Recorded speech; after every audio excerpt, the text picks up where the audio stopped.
Up with KREM begins now. 6:30 this morning, Washington's stay-at-home order is in effect until May 31st, but starting today, a phased approach to recovery begins. And while some Americans received stimulus checks, we're hearing from plenty still waiting. This morning, we are taking a closer look at a provision in the coronavirus relief package denying payment to U.S. citizens married to undocumented immigrants. We do want to get to some breaking news overnight. We're taking a look at the site where dive teams are expected to investigate a car that drove into the Spokane River last night. Authorities say there is a report of another body potentially in the river. We're looking at a live look at where that crash happened in the 2500 block of East South Riverton. Now, witnesses were able to pull the teen driver out before the car completely sank into the river. He is reportedly recovering at the hospital this morning, but police say the Toyota sedan hit a parked car before it crashed into the river. Investigators say speed and intoxication are related to the crash. Right now, police don't know if there were others in the car. They have told us that it was previously too dangerous to send a dive team late last night, but police say the river is particularly high and fast moving right now, making it dangerous for anyone to be in the water. They also made sure to thank everyone who bravely helped the rescue of the young driver last night. We will, of course, update you on the latest involving those dive teams this morning and the latest involving the continued search of the car here on Up with KREM. We do want to also let you know of 3 things that you need to know to start your Tuesday morning. A new study shows that about 14.4 million Americans could be exposed to COVID-19 every week. This is according to the University of Washington, who says as many as 26.7 million workers could also face that same exposure at least once a month. UW researchers have based this report on previous infections like the flu. Now, states will begin to reopen and social distance rules could begin to relax in the near future, but public health leaders say that there's a warning of a possible second wave of coronavirus cases. Doctors say another round of cases is very, very likely to happen. Idaho's state parks will welcome campers back on May 30th. Camping was previously closed back in late March to help stem the spread of the coronavirus. However, parks have remained open for day use with limitations to enhance safety. Now, when camping does reopen, it will be with new COVID-19 precautions. For a list of those precautions, you can actually check our website right now, KREM.com.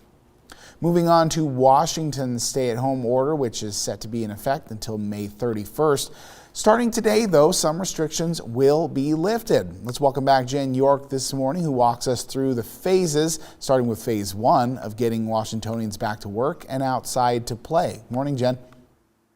Yeah, definitely. So we're just going to focus on phase 1 this morning because that's what we have today. Is more than 100 Washington state parks will reopen today, but this is only for day use. Still, those overnight camping trips not allowed right now. So this is for hunting and fishing. That will also be allowed. For a full list of the parks, you can go to our website, KREM.com.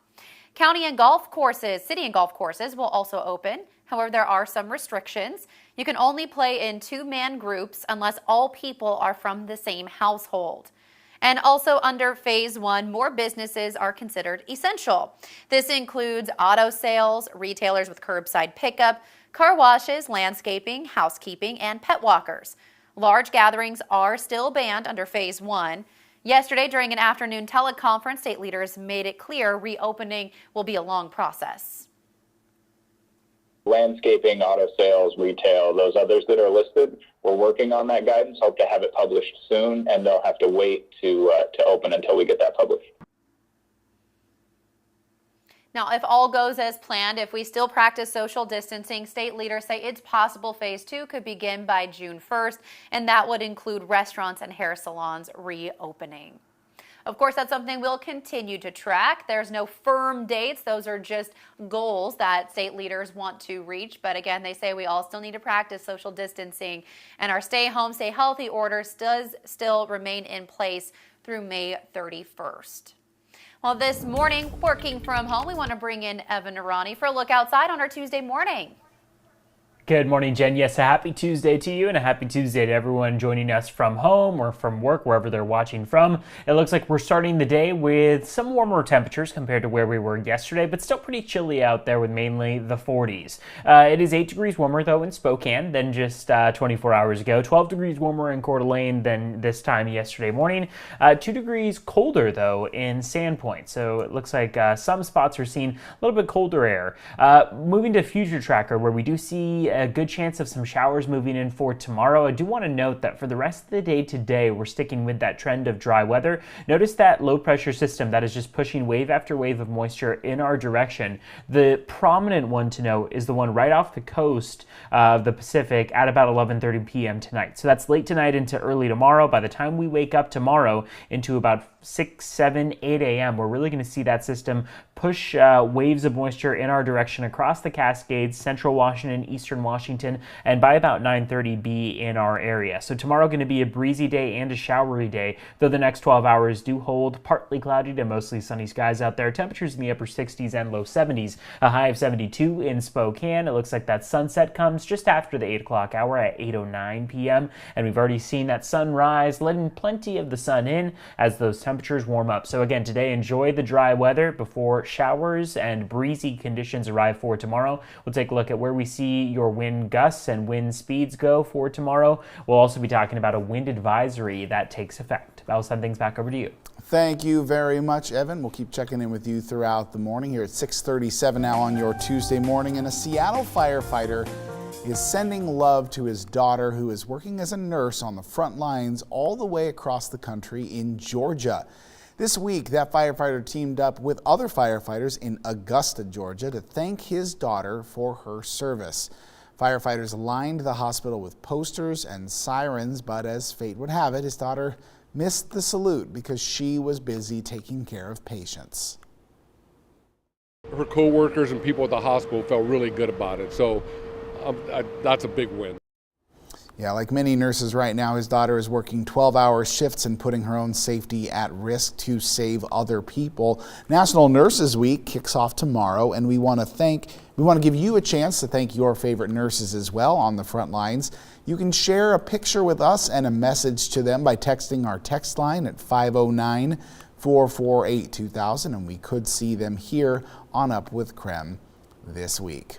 I have a sister who works at the NICU in California. So, Jen, I know that this is something very close and dear to your heart as well. Yeah, my brother is a nurse, and as well as my cousin. So they're really on the front lines handling patients in our area. So, yeah, you might see my brother at one of the hospitals, but yeah, he's taking extra precautions, and it does impact his day-to-day life. He has to change his whole routine of when he comes home. You know, he has a little girl, a wife who's pregnant. So, yeah, it really impacts not only them at work, but also their home life. And sometimes, Evan, you know, it's just something simple as letting those people know who, you know, go out and work those 12-hour days, letting them know that we are all thinking about them and we are all appreciative of everything that they do. Yeah, I mean, all essential workers deserve that kind of praise, to know that they're saving lives, the people who are working in hospitals and medical centers, but also, you know, the grocery store employees, the postal service employees, everyone who's still working hard and engaging with people to get the job done. Very important. So let us know if you have any nurses that you would like to give a shout out to. Once again, our text line 509-448-2000, and we will bring you those messages here on Up with KREM. Jen, Evan, thanks for checking in with us. We'll check back with you in just a little bit. Meanwhile, federal stimulus payments are still going out to help millions of households who are struggling to pay rent and their bills, but for some Americans, that stimulus check will never arrive. We'll explain why over the next 8 minutes or so. And here on Up with KREM, we asked you to give shout outs to local teachers. Nicole and Braden wanted to give a big shout out to Mrs. Sarah Meek. They say she's been very helpful during these hard times. If you want to give your teacher a shout out, text us 509-448-2000.